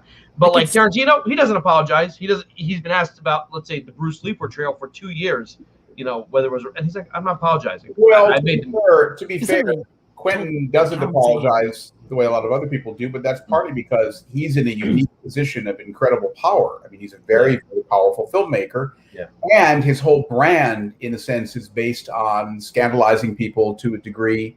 The Bruce Lee thing, I think, is complicated in the sense that I don't remember what he said originally, but I remember that when there were the complaints about the Bruce Lee character, and in particular, Bruce Lee's daughter took coverage with it, I don't think that Quentin was anything other than sort of humble at that moment. I haven't seen the Joe Rogan interview, but I did read the quotes that he said about the Bruce Lee character.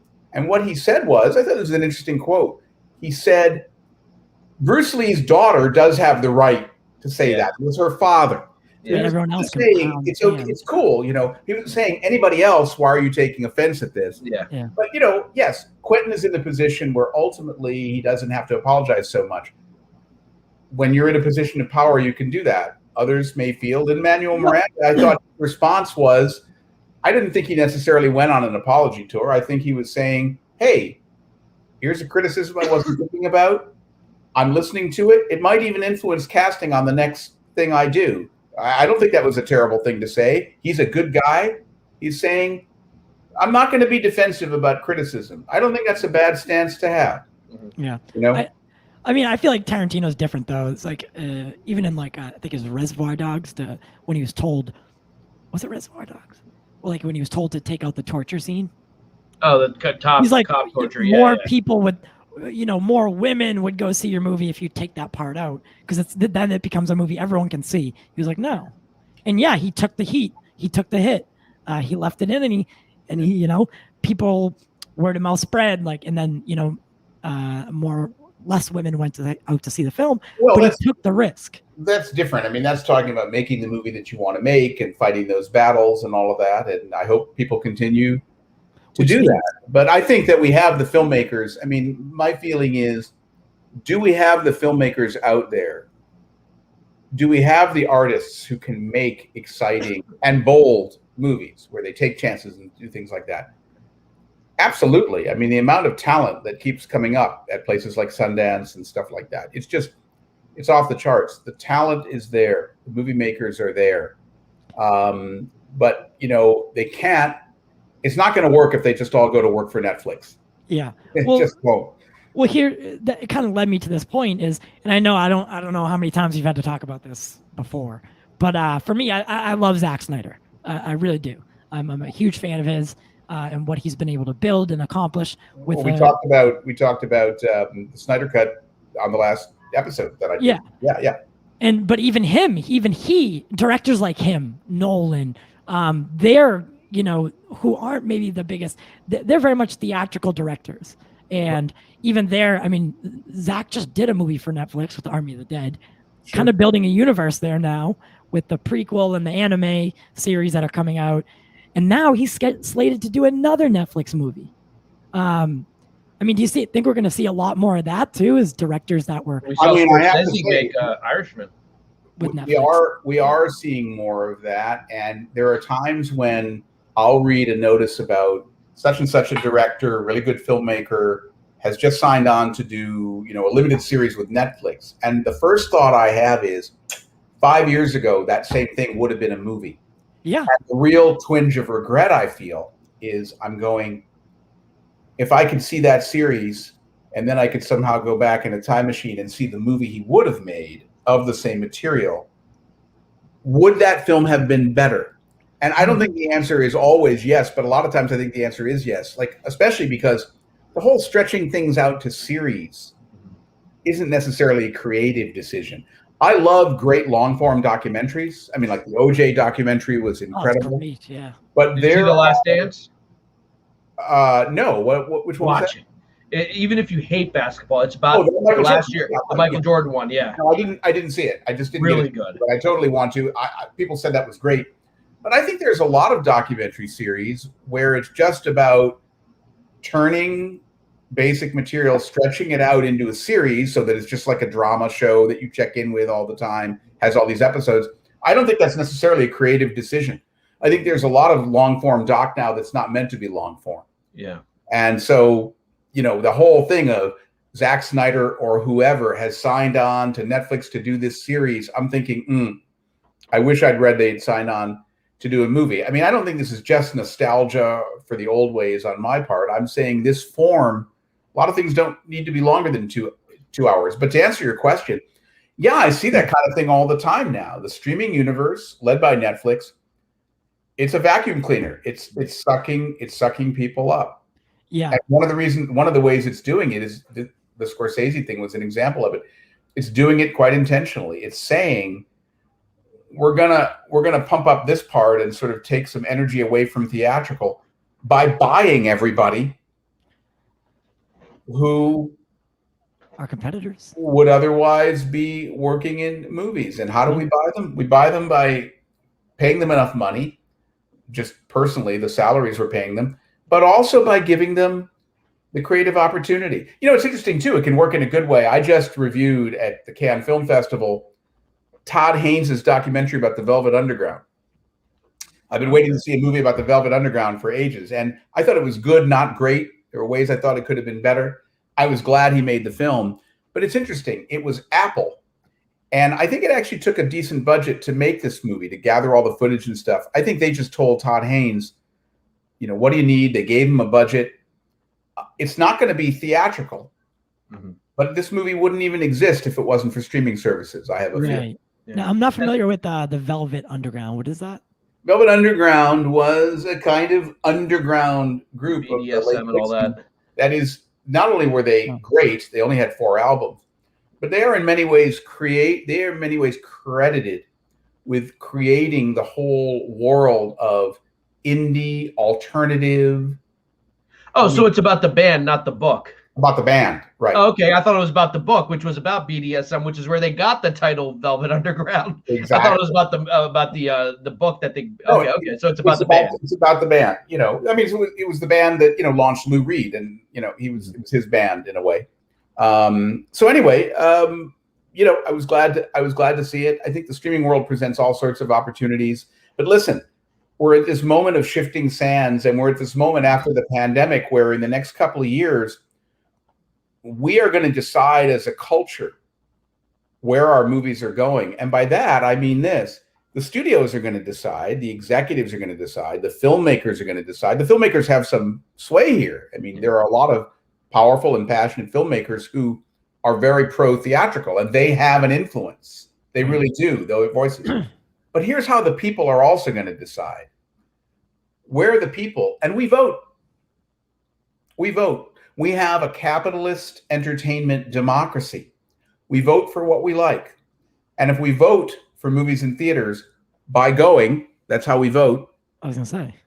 They'll continue. So we're going to decide collectively as a culture what we want our theatrical movie culture to be. The thing I'm convinced of, if we could climb in the time machine and go 5 years or 10 years in the future, would we have movie theaters? Would we see people lining up to see movies? I'm 97% sure the answer is yes. Yeah. I don't have too much anxiety about that. The question is, so if we agree for the sake of argument that we will have movies, theatrical movies that are events, because people want to get out of the effing house, for God's sake, if only for that reason. Who wants to stay at home and just do nothing but watch streaming? I mean, it'll drive you nuts. If we agree that movies will be there, the only real question is, what will those movies be? What will those movies be? I mean, do you think the answer is they'll be whatever we want them to be?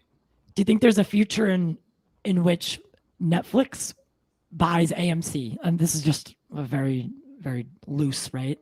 Not the future. Hypothetical. But a hypothetical in the sense that what if Netflix or one of these big streaming studios maybe bought out AMC or merged with AMC and that became a new theater experience where you could not only, you don't have to sit at home and watch this, but the next big Netflix original, you could also use your monthly membership to go see it on screen. I don't think it would be just Netflix, because Netflix in itself wouldn't be that interested in doing that because they are so devoted to streaming. But to pick up on your larger point, I could see a future where, there was the consent decree that ran out whenever that was established. For decades, the studios were not allowed to own theaters. They had to be separate businesses. That decree has now run out. Right. I could see a world where not one studio, but a number of studios together own the theaters again. Mm-hmm. And that becomes the model. And certain theaters would play the product of certain studios. Right. So you'd have your choice in a way, or maybe they'd even rent them out. It might be that the Hulu theaters wouldn't just show Hulu films. That doesn't actually make sense. They would also show other films. I do think that's a possibility. I think that the studios, I'm being very abstract about this because I don't know how it would work, but the studios owning theaters again could in a way be the salvation of theaters. That's one. Yeah. I mean, because I'm an AMC shareholder, and it's been a dangerous game to be in. I have quite a large amount of money in the stock market alone, and AMC I've always had a large dealing with. And over the pandemic, it took a dangerous turn. And for the first time, I asked myself, like, what are they going to do? And they're a huge company. Like AMC is one of, if not the largest movie theater chain in the world. I'm not sure if that's true. I think it might be though. Might be, yeah. AMC. Yeah, I think. But I am also a stakeholder in AMC. I used to go to AMC. I had the movie pass, which made things really convenient. I thought that was going to be the thing that worked, as you said earlier, with now you could go see 2 movies or 3 movies a week for the price of like $20 a month. It made it worth it. and it was exciting people. Now with the pandemic hitting, it's kind of gotten people back. We're back at like square zero. So I just don't see where the movie theaters are going to go from here. I can see a world where the studios own them and where those kinds of deals exist. So the passes, so that, as I was saying before, a change in movie culture would be that they effectively become less expensive. I think the question facing the theaters, and this was there even before the pandemic, but now it's really there. Like AMC is in such debt. They are in debt. How are they going to get out of it? And so, maybe this is not sustainable the way it is now. Maybe somebody has to AMC was literally like, I have the email saved. I think we were 3 months into the pandemic.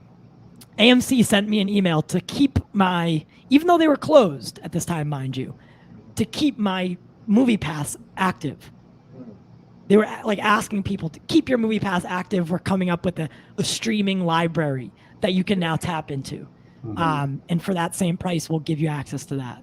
So it was like, it almost seemed like a one final like desperate, like a Hail Mary pass. Like they were reaching out one last time to see if we would be there to grab it.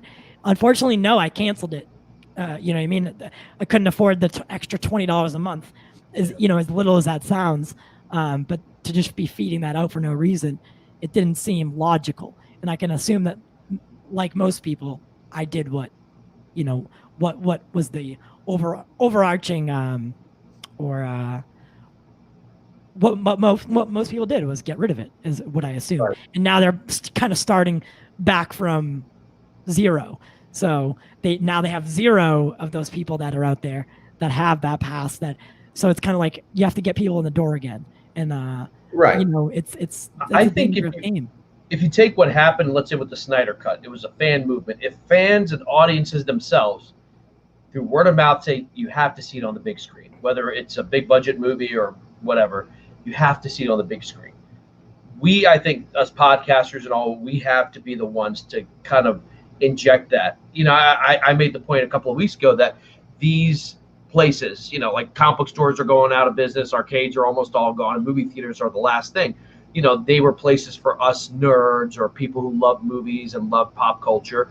Once they're gone, they're gone. They won't be able to bring it back. And I think what people can do online is sort of recreate that culture. No, go see it in the theater. I mean, that's part of our thing with Showcase Cinemas. We do live reviews from Showcase Cinemas. And our whole thing is get out there, go to the movies, just get popcorn, go with a friend, go by yourself, and just enjoy a movie. Go for that experience. Don't lose it. The pandemic cut two ways. The pandemic, in a certain way, helped to kick up certain trends, helped to kick up streaming, helped to seemingly bring about those changes in a faster way. But there's also an energy that came from the pandemic that worked in the opposite direction, which is that the pandemic turned into this accidental experiment. All of a sudden, for the first time in 80 years, we had a world without movies. Yeah. And that world without movies got to be a world where you could still see movies because we had the streaming.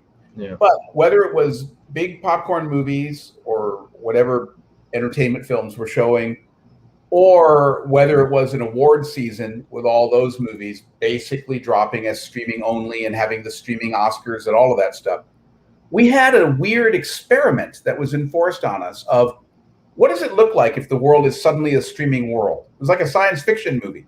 What does it look like if you're suddenly in a streaming world? People got to feel, people have been complaining about movie theaters now for a long time. Well, guess what, folks? Complaining about movie theaters, you got your wish. You don't have to go out to theaters anymore. You can now watch it all at home. We had that experiment as consumers and in the industry.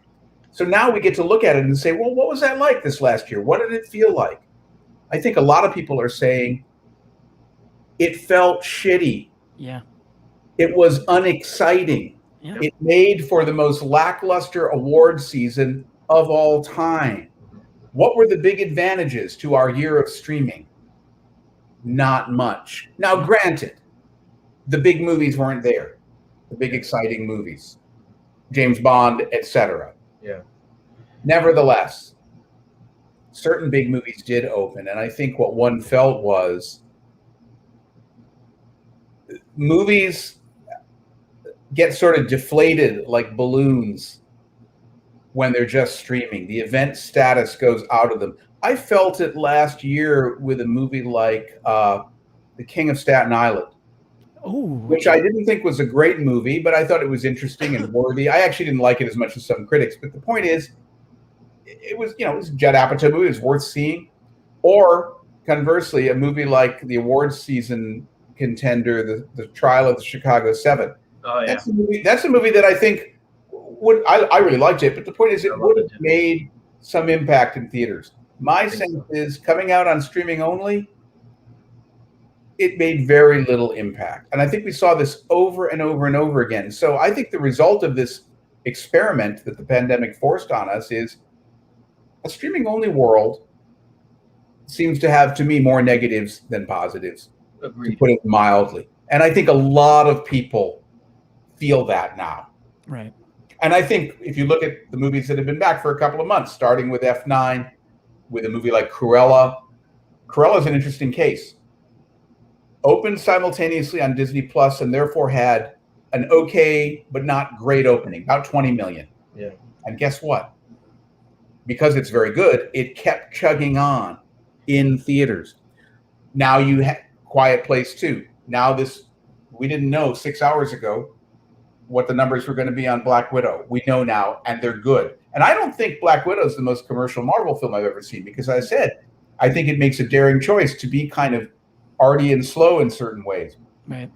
So with exceptions, people are very glad movies are back. They're showing up.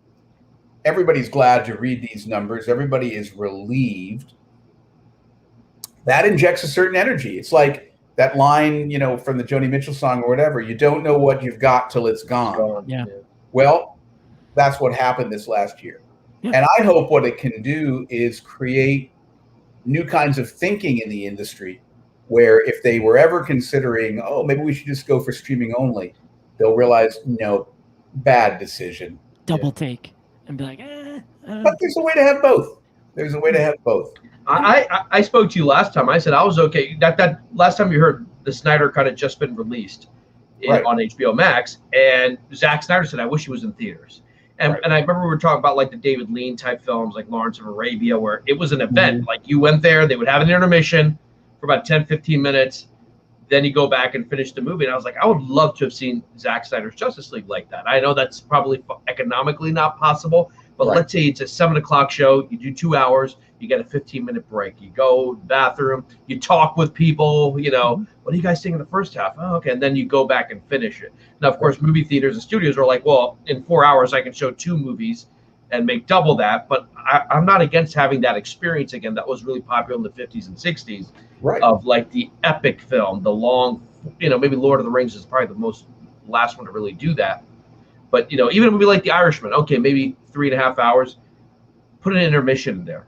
Give people a little room to breathe. I think they will like it. They're like, oh, it's long, but the intermission helped. Yeah. I would love to change that, experiment that, bring that back. Not with every movie, but just every once in a while. The movies used to be a place where you dress up and head out and go see a movie, and it was really like a staple of society. And like, whether even if you were gonna take someone on a date, you brought them to the movies, and even though you weren't gonna talk to each other, you were gonna experience that film together. And that was something. Well, that's a whole other thing, though. That's a whole other thing that, a shift in the culture. And I think this is a big question mark going forward. But it's that, in my lifetime and stretching back decades, young people, for lack of a better phrase, always went to the movies. Yeah. And in fact, interestingly enough, there was a feeling in the 80s and the 90s that young people were holding movies hostage. Really? The movies were made to appeal to teenagers or whatever.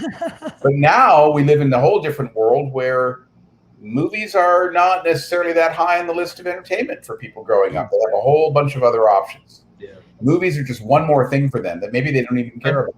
But once again, maybe there's a good side to that. Maybe movies don't have to pander to young people anymore. But like it's amazing how amazing culture shifts like that, because nowadays I see the little kids, when they're being rowdy, their parents hand them the phone, they put on a movie. Right. When I was a kid, you used to have action figures, and the toy industry is pretty much gone now. that was something that changed. When you were a kid, Mom, I want the new action figure or whatever, and you play with your toys and you made your own movie scenes with your toys. That's gone. You don't see kids playing with toys anymore. What they're doing, they're watching movies on their phone or their mom's iPad, or they're playing a video game. Like now, kids are already being conditioned.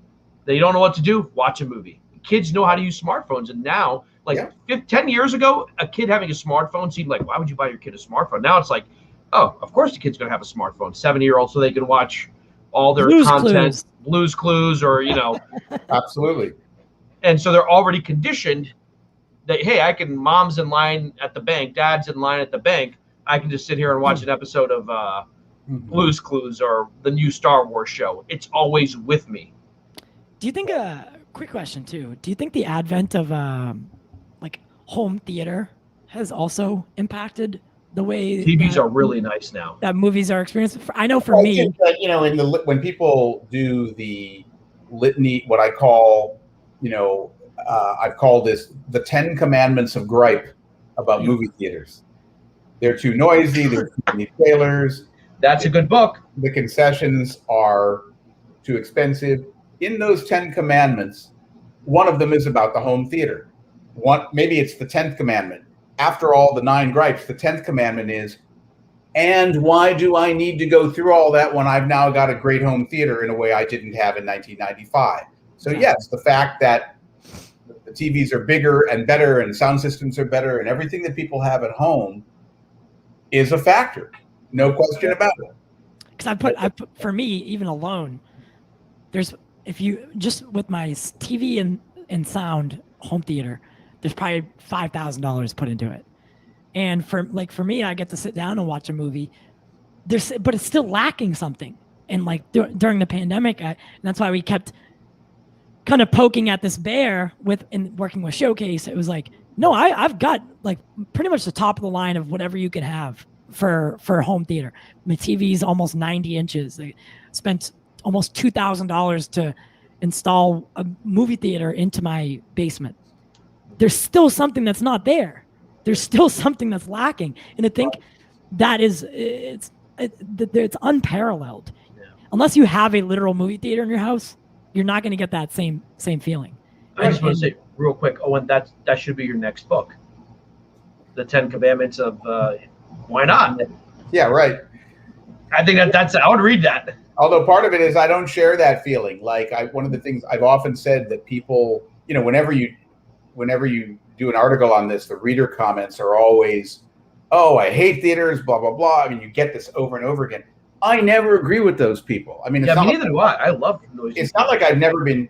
I'm really curious about it. I go to the movies all the time, and I live in New York City, which is a pretty unruly place. It's not like I've never gone to a movie theater and been annoyed by something.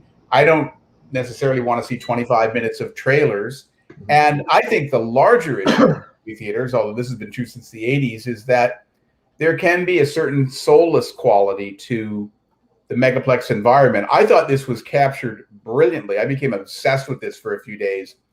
Did you see that sketch about going back to the movies Saturday Night Live did with Vin Diesel?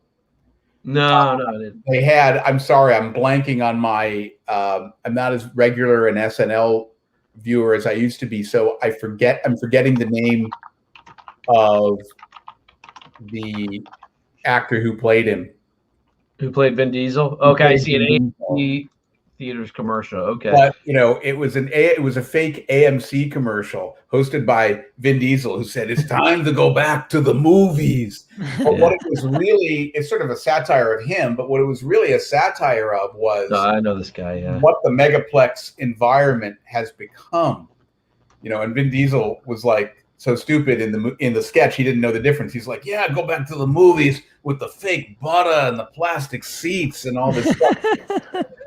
These are not romantic environments. And yet, as someone who goes to the movies all the time, and look, they have made the seats better, right? Right.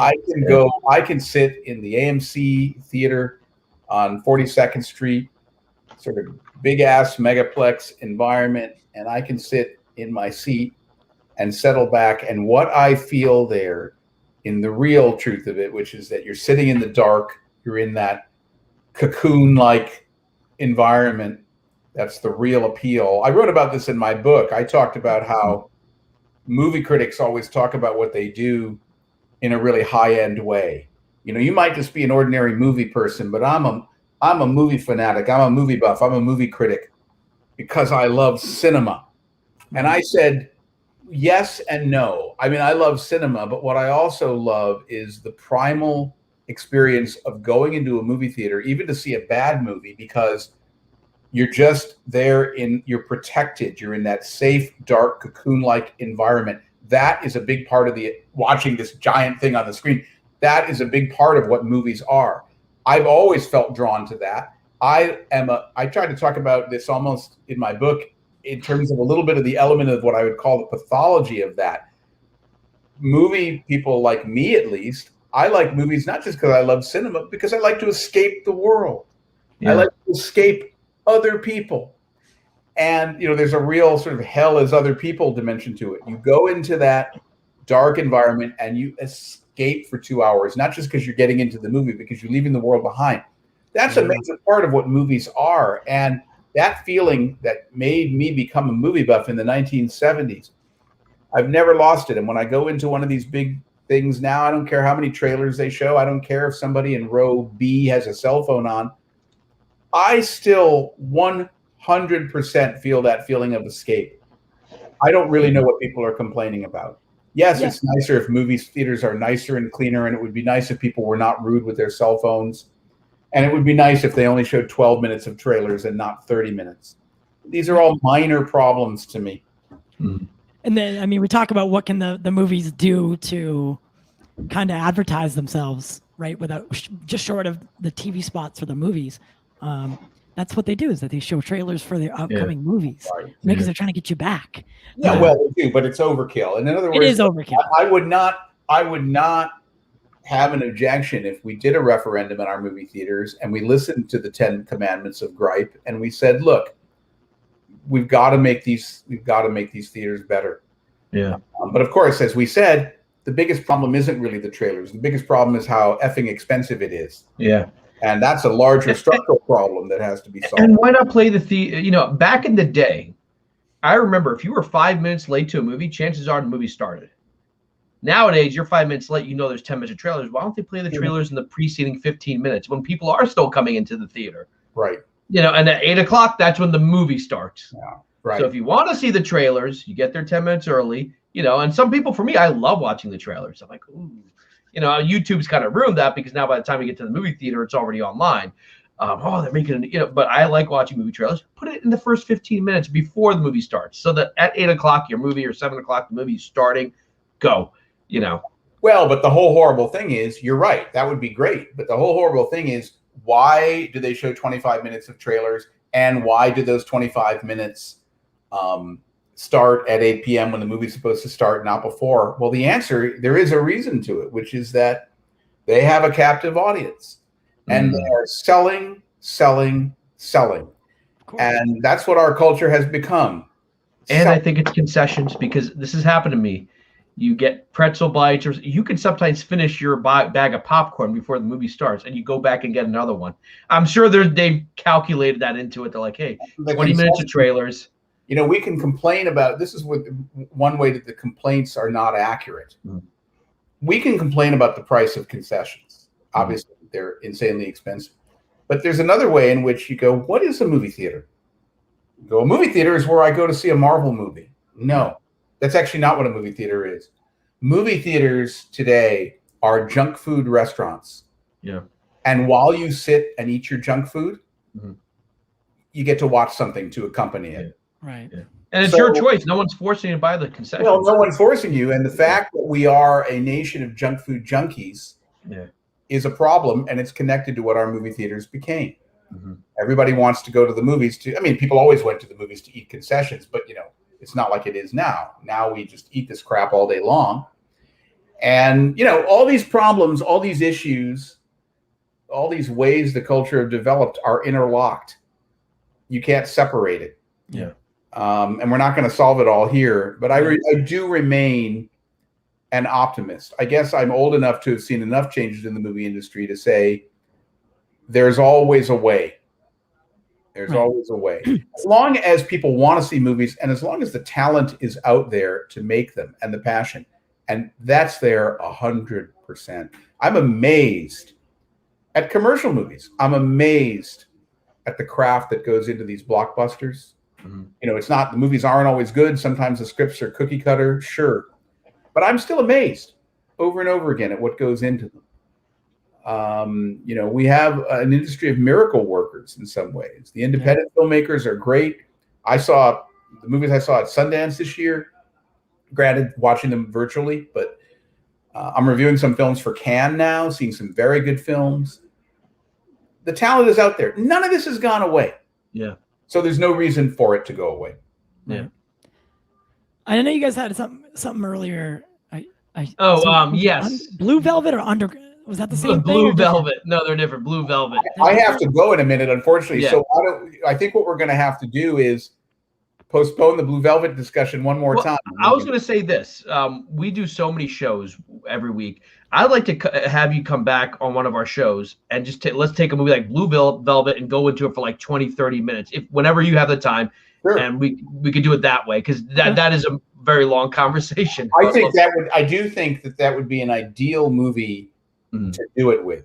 Yeah. Because I do think that it has a singular place to me in movie history. I think there's a lot of amazing things to say about it. I do think it is essentially the greatest movie of the 1980s. Really? Wow. Yes.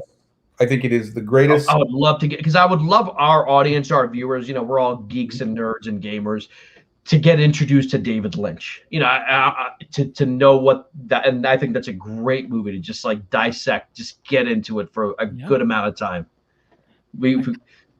Anytime. I agree. All right. So with that being said, guys, you can follow Owen on Twitter, just his first and last name, Owen Gleiberman put together. Owen Gleiberman. You can also catch him at Variety. He's the chief film critic, and he's writing about everything that's in theaters. Or is it only in theaters that you do, or do you do some streaming as well? Oh, we do. You personally? Oh no, we do we review tons of streaming movies. I mean, those are just regular movies that we review. Sure. And get the book. Who would have thought? Yeah, it's a good book, guys. It's on Amazon. Yep, support your local bookstore. Or go to a bookstore and get it. Or order it online, I guess. I'm not sure you'll find it in a bookstore.